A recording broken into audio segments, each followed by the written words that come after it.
magpapalit tayo ng filter ng Musol i125.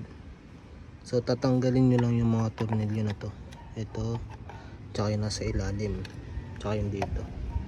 So guys, tara tanggalin natin. Pag natanggal nyo na guys yung tornilyo, tanggalin nyo lang tong cover, makikita nyo na yung filter. So yan ang filter ng Musol, ay madumi na. Yung sa akin naman is washable yung filter ko. Yan o. So papalitan natin siya ng stock na filter, kasi ito ay lilinisin ko. So tara. So guys, ito yung stock na filter. So ito yung ilalagay natin dito. Yan, gaganyan lang natin. Papantay lang natin. Tsaka natin tatakpan.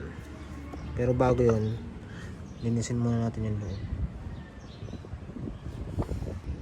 So after natin malinis tsaka punasan, ilagay na natin to guys. Yan, ganyan lang. Tapos tatakpan natin ito. Pero bago yun, linisin pala muna natin.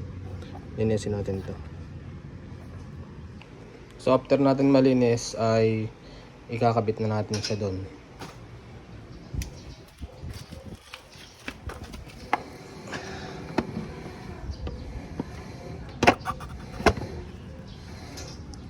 Yan, nakabit na natin siya guys.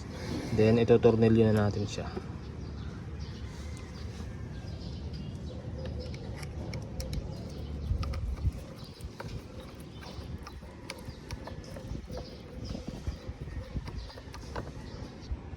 Yan guys, nailagay na natin yung yung cover ng filter. So, 'di ba, basic lang. Yun lang. Bye. So yun guys, no, ito, nalinis na natin itong washable filter. So pag natuyo to, pwede naman natin tong ikabit uli.